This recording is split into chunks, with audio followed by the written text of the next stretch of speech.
संगीता अपनी दो बेटियों रिद्धि और सिद्धि के साथ माधवपुर गांव में रहती थी। संगीता का पति हादसे के दौरान भगवान को प्यारा हो गया। अब संगीता अकेली अपनी बेटियों का भरण पोषण करने लगी।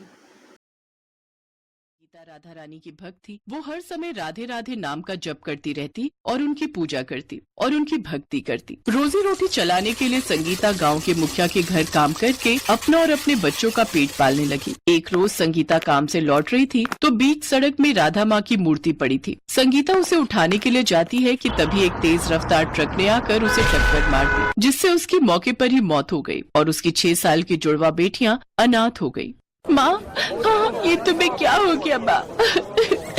सभी गांव वाले उन दोनों को मासूम नजरों से देखते रहे। फिर जैसे तैसे उन दोनों ने खुद को संभाला और गांव वालों का सहारा लेकर अपनी गरीब माँ का अंतिम संस्कार किया। कुछ दिन तक तो गांव के लोग उन दोनों को खाना देते रहे, लेकिन एक समय बाद गांव के लोग धीरे धीरे उन दोनों को खाना देना बंद कर देते हैं। अब तो ऐसे ही दिन बीतने लगे। कभी वो मांग कर खाती तो कभी भूखी ही सो जाती, लेकिन फिर भी वो दोनों राधा माँ की भक्ति करना नहीं छोड़ती। ऐसे ही एक रोज, जब से माँ भगवान के पास गई है हम बिल्कुल अकेले हो गए हैं। अब तो हमें प्यार से कोई 2 निवाले खिलाने वाला भी नहीं है। भूख के मारे तो पेट में दर्द होने लगा। फिर वो राधा रानी की मूर्ति के सामने सो जाती है। जैसे ही आधी रात होती है तो उस मूर्ति में से एक चमकीली रोशनी निकलती है, जिसमें से राधा माँ उस मूर्ति से बाहर निकलती हैं। फिर एक औरत के रूप में प्रकट हो जाती हैं और रसोई में जाकर देखती हैं तो वहाँ कुछ भी अन्न नहीं होता। फिर वो अपने चमत्कार से ढेर सारा अन्न प्रकट करती हैं। फिर उससे खाना बनाने लगती हैं। राधा माँ के हाथों का खाना इतना स्वादिष्ट था कि उसकी खुशबू से उन दोनों की नींद खुल जाती है। अरे, ये खाने की इतनी अच्छी खुशबू कहाँ से आ रही है? मुझे लगता है इतनी अच्छी महक रसोई से आ रही है। चलो न चलकर देखते हैं। वो दोनों रसोई में जाती हैं। वहाँ एक औरत उन्हें खाना बनाते हुए दिखती है, जिसे देख रिद्धि कहती है, कौन हो तुम? और रसोई में तो खाने का दाना तक नहीं था, तो फिर तुमने ये खाना कैसे बनाया? कमाल हो, तुम दोनों मुझे भूल गए। खैर, तुम बहुत छोटी थी तब। वैसे मैं तुम्हारी मौसी हूँ, यानी कि तुम्हारी मासी। अच्छा हुआ आप यहाँ आ गई। हमें माँ की बहुत याद आ रही थी। माँ तो हमें छोड़कर चली गई, लेकिन अब से आप हमें छोड़कर कहीं मत जाना। नहीं जाऊंगी बच्चों, कहीं नहीं जाऊंगी। चलो अब जल्दी से खाना खा लो, तुम दोनों को बहुत भूख लगी है ना? राधा उन दोनों को खाना परोसती है और उन्हें अपने हाथों से निवाला खिलाने लगती है। तभी रिद्धि कहती है, रुक जाओ मौसी, पहले हम अपनी राधा माँ की मूर्ति को भोग लगाएंगे, उसके बाद ही खाएंगे, नहीं तो हमारी माँ हमसे नाराज हो जाएगी। फिर वो दोनों राधा माँ की मूर्ति को अपनी थाली का भोग लगाती हैं। उसके बाद वो मौसी को खिलाने लगती हैं, तो मौसी उनसे कहती है, तुमने तो पहले ही भोग लगाकर मेरा पेट भर दिया, चलो अब मैं तुम्हें खिलाती हूँ। क्या मतलब? कुछ नहीं, लो खाओ। राधा माँ उन दोनों को अपने हाथों से खाना खिलाती हैं और उन नन्ही बच्चियों की भक्ति देख बहुत प्रसन्न होती हैं। इन बच्चों की भक्ति ने तो मेरा मन जीत लिया। इनकी माँ ने मेरी मूर्ति बचाने के चक्कर में अपनी जान तक दे दी थी। अब मुझे उसका कर्ज उतारना होगा और उसके बच्चों की रक्षा करनी होगी। अब राधा माँ मौसी बनकर उनके घर में ही रहने लगती हैं और अपने जादू से अन्न प्रकट करके उनके लिए तरह तरह के स्वादिष्ट पकवान बनाकर उन्हें खिलाने लगी। साथ ही उन दोनों का पालन पोषण करने लगी। ऐसे ही समय बीता और अब वो दोनों पढ़ लिख कर बड़ी अफसर बन गई और अपने पैरों पर खड़ी हो गई। लेकिन अभी भी उन्होंने राधा माँ की भक्ति करना नहीं छोड़ा। उन दोनों को बड़ा अफसर बनता देख राधा माँ बहुत खुश हुई। आखिरकार तुम दोनों ने अपनी माँ का सपना पूरा कर दिया। वो हमेशा से चाहती थी कि तुम दोनों पढ़ लिख कर कुछ बन जाओ। हर रोज वो मुझसे यही प्रार्थना करती थी। क्या मतलब मौसी? इतना कहते ही राधा माँ अपने असली रूप में आ जाती हैं। अपने सामने राधा माता को देख वो दोनों हैरान रह जाती हैं। हैरान ना हो मेरे बच्चों, मैं तुम दोनों की वही माँ हूँ जिनकी तुम रोज पूजा करती हो। जिस तरह तुमने मुझे अपनी माँ माना और मेरी भक्ति की, तो मैं अपने भक्तों को यूँ अकेला भूखा कैसे छोड़ सकती थी? इसीलिए मुझे धरती लोक पर आना पड़ा। लेकिन अब मुझे जाना होगा। लेकिन आज के बाद तुम्हें किसी भी चीज की कमी नहीं होगी और तुम दोनों को जब भी मेरी जरूरत होगी मैं आ जाऊंगी। तुम दोनों हमेशा खुश रहो, ये मेरा आशीर्वाद है।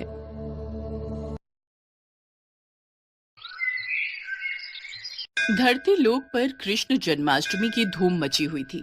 जहाँ देखो वहाँ जगह जगह हर घर हर मंदिर सजा हुआ था। भगवान श्री कृष्ण के जन्मोत्सव के लिए सभी अपनी तरफ से तैयारी कर रहे थे। ये नजारा गोलोक में विराजे श्री भगवान कृष्ण और राधा मैया देखकर अति प्रसन्न हो रहे थे। तभी श्री कृष्ण ने अपने मोर पंख को ठीक किया, कमर में बांसुरी को कसा और मुकुट पहनकर तैयार हो गए। कान्हा, कहाँ चल दिए इतना सज संवर कर? अरे राधा, आज मेरा जन्मदिन है। धरतीवासी मेरे जन्म उत्सव को इतनी धूमधाम से मनाते हैं। मन में विचार आ रहा है आज अपने भक्तों की परीक्षा ली जाए, इसलिए धरती लोक में भ्रमण के लिए जा रहा हूँ। अच्छा, फिर तो मैं भी तुम्हारे साथ चलूंगी। तुम्हारे बिना तो मैं अधूरा हूँ राधे, भला तुम्हारे बिना मैं कैसे जा सकता हूँ। चलो अब तुम भी तैयार हो जाओ। कान्हा, तुम्हें ज्ञात है जन्माष्टमी पर भक्त तुम्हें छोटे बालक के रूप में पूजते हैं, इसलिए इस रूप में नहीं, हम छोटे बच्चों के रूप में जाएंगे। ये भी उत्तम रहेगा। राधा कृष्ण दोनों धरती लोक पर जाने ही लगे कि तभी कृष्ण के सारे सखा वहाँ आ गए। अरे वाह कान्हा, तुम्हारे जन्मदिन का आयोजन और तुम अकेले अकेले ही जा रहे हो। आज तो खीर पूड़ी पकवान मिलेंगे, हम भी तुम्हारे साथ चलेंगे। अब तो तुम सबको भी ले जाना ही पड़ेगा। ठीक है, चलो तुम सब भी मेरे जन्मोत्सव का आनंद लेने चलो। राधा कृष्ण और सभी सखा छोटे छोटे बच्चों के रूप में आ जाते हैं और धरती लोक में पहुंचते हैं। घूमते घूमते वे सब एक गांव में पहुंचते हैं। वहां पर सब जगह जन्माष्टमी की धूम थी। कन्हैया, मुझे तो बहुत जोरों की भूख लगी है, चलो न कहीं चलकर कुछ खाते हैं। हाँ, राधा बिल्कुल ठीक कह रही है। चलो ना कान्हा, सब मिलकर कहीं बढ़िया बढ़िया पकवान खाते हैं। मन तो मेरा भी हो रहा है। चलो वो सामने उस घर में चलते हैं, वहां लग रहा है बढ़िया बढ़िया जन्माष्टमी की सजावट हो रही है। मेरे जन्मदिन की खुशियां मनाई जा रही हैं। चलो सब चलते हैं। अरे अरे अरे, ये तुम सब कहाँ चले आ रहे हो? चलो हटो, बाहर जाओ। पता नहीं कहाँ कहाँ से आ जाते हैं। मैं भगवान कृष्ण के भोग की तैयारी कर रही हूँ, तुम लोग क्यों आए हो? हमें बहुत जोरों की भूख लगी है, कुछ खाने को दे दो। वाह, यहाँ तो पूड़ी हलवा सब्जी खीर, यहाँ तो बहुत कुछ है। अरे क्या बात है सुशीला, आरती का समय हो रहा है, अंदर आओ, बाहर क्यों खड़ी हो? हाँ हाँ, आ रही हूँ, दरवाजा बंद कर दूं। चलो बच्चों, यहाँ से जाओ। कान्हा, इन्होंने तो द्वार बंद कर लिया, अब हम क्या करें? हम सबको बहुत जोरों की भूख लग रही है। ये कैसी बात हुई? तुम्हारा ही जन्मदिन मना रहे हैं और तुम्हें ही कुछ खाने को नहीं दिया। अरे सुदामा, इन्हें थोड़ी पता है कि मैं वास्तव में कृष्ण हूँ। ये तो मुझे एक साधारण बालक समझ रहे हैं। कोई बात नहीं सुदामा, कोई तो होगा जो हमें इस रूप में भोजन देगा। चलो और कहीं देखते हैं। राधा कृष्ण और सभी बालक बालिकाएं कुछ और जगह पर भी गए, पर वहां भी आरती और पूजन चल रहा था। कहीं भी उन्हें खाने को कुछ नहीं मिला। वे चलते चलते थक गए। मानव शरीर धारण किया है तो इतनी भूख तो सहन करनी ही होगी। बस एक आखिरी द्वार और खटखटाते हैं, अगर यहाँ नहीं मिला तो हम वापस गोलोक चले जाएंगे। ठीक है कान्हा, चलो इस घर में ही चलते हैं। थोड़ी और खीर दे। तुझे जब पता था कि मंदिर में खीर का प्रसाद बट रहा है तो तू थोड़ा ज्यादा नहीं ला सकती थी? माँ जी, मंदिर में बहुत भीड़ थी, बड़ी मुश्किल से नंबर आया तो मैं बस ये थोड़ा बहुत ही प्रसाद ला पाई। अरे अम्मा, खा लो ना, वैसे भी खीर खाए कितना समय हो गया। मजदूरी करते करते हाथों में छाले पड़ गए हैं। हमारी तो ऐसी किस्मत ही नहीं कि हम रोजाना ऐसी खीर पकवान खा सके। हाँ हाँ बेटा, ये ले, तू और ले ले। थोड़ा प्रसाद बचा है, मैं खा लेती हूँ। माँ, हमें बहुत भूख लगी है, कुछ खाने को दे दो। ये लो, पहले ही थोड़ी बहुत खीर है, उसमें से भी ये बच्चे भी मांगने आ गए। कुछ नहीं है यहाँ, चलो जाओ यहाँ से। रुको माँ, मैं दरवाजा बंद करके आता हूँ। सुनिए, आज जन्माष्टमी का त्योहार है, भगवान कृष्ण का जन्मदिन। ये बच्चे उन्हीं के रूप में लगता है झांकी लेकर निकले हैं। हो सकता है इन्हें रास्ते में भूख लगाई हो। थोड़ी सी खीर है मेरे पास, इन्हें दे देती हूँ। ऐसे द्वार पर आए बच्चों को भूखा भेजना मुझे ठीक नहीं लग रहा। माँ ये लो, तुम मेरी खीर भी इसमें से ले लो, मुझे इतनी सारी नहीं खानी। माँ, मेरे में से भी ले लो, अगर तुम अपनी दे दोगी तो तुम क्या खाओगी? राधा, इन बच्चों में अपनी माँ के प्रति कितना प्रेम है, हमें इनके लिए कुछ करना चाहिए। हाँ कान्हा, देखो तो, इन्होंने अपनी सारी खीर हमें परोस दी। कैसे पागल हो तुम तीनों, बताओ, अपने हिस्से की खीर इन बच्चों में बांट रहे हो। इतनी मुश्किल से तो ये थोड़ा प्रसाद मिला था।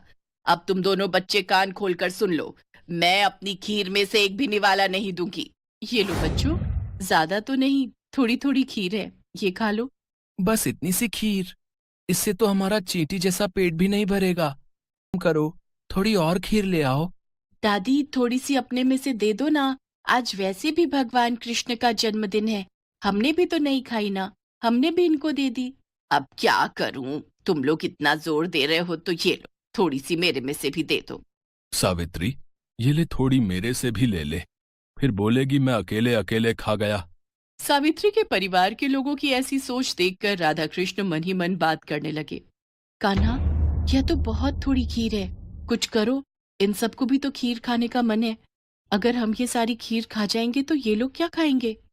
चिंता मत करो राधे, इस परिवार के सदस्य भूखे नहीं रहेंगे। हमने यहाँ खीर खाई है और मेरे जन्मदिन के उत्सव पर ऐसा हो ही नहीं सकता। बताओ, इतने मन से मैं खीर खा रही थी, सारी इन बच्चों को दे रही है, क्या कर सकते हैं? दादी, खीर खाओगे? देख, मजाक उड़ा रहे हैं बच्चे। और दे खीर। अरे जब तुम्हें दे दी सारी खाने के लिए तो हम क्या खाएंगे, खाली बर्तन? दादी, आज कान्हा का जन्मदिन है। कान्हा को जब आप अपने हिस्से की खीर दे सकते हो तो कान्हा क्यों नहीं दे सकता? अभी रुको, मैं आपको ढेर सारी खीर देता हूँ, फिर आप भी खाओ और पड़ोसियों को भी खिलाओ। माँ जाओ, घर में जितने भी बर्तन हैं वो सब। बहू, अब छोटे बच्चे मजाक करने में बाज नहीं आएंगे। वैसे ही मुझे इन सब पर बहुत गुस्सा आ रहा है। सिर्फ तेरे कारण चुप हूं, वरना मैं इन्हें कब का भगा देती। ये लो बच्चों, पता नहीं आज तुम सब क्या खेल खेल रहे हो। देखती जाओ माँ। आओ। सावित्री बर्तन रखती जाती और कृष्ण जी उसमें खीर भरते जाते। देखते ही देखते सारे बर्तन खीर से भर गए। ये चमत्कार देखकर सब लोग दंग रह गए। बहू, हमारे भाग्य धन्य हो गए, ये तो साक्षात कान्हा पधारे हैं। हाँ हाँ, माखन चोर नंद किशोर हमारे द्वार आए हैं, खीर से हमारे पात्र भर दिए। हे कृष्ण मुरारी, अपना रूप दिखाओ। हे राधा मैया, अपना रूप दिखाओ, हमें दर्शन दो।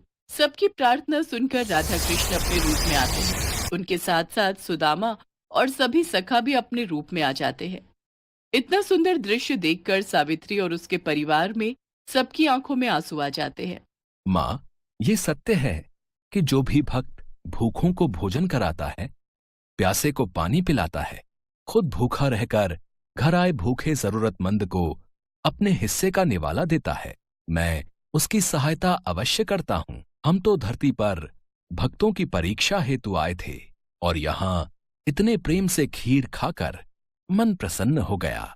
कान्हा, आज जन्माष्टमी का पावन अवसर है और इन सब ने हमारी बहुत सेवा की है, तो इन्हें उस सेवा का फल हमें जरूर प्रदान करना चाहिए। हाँ राधे, अवश्य, हम इन्हें इनकी सेवा का फल जरूर देंगे।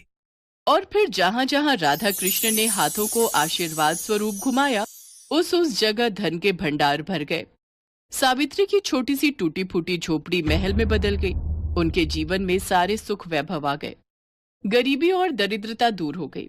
सावित्री के परिवार में खुशियां देकर राधा कृष्ण और सभी ग्वाल बालों के संग वापस गोलोक लौट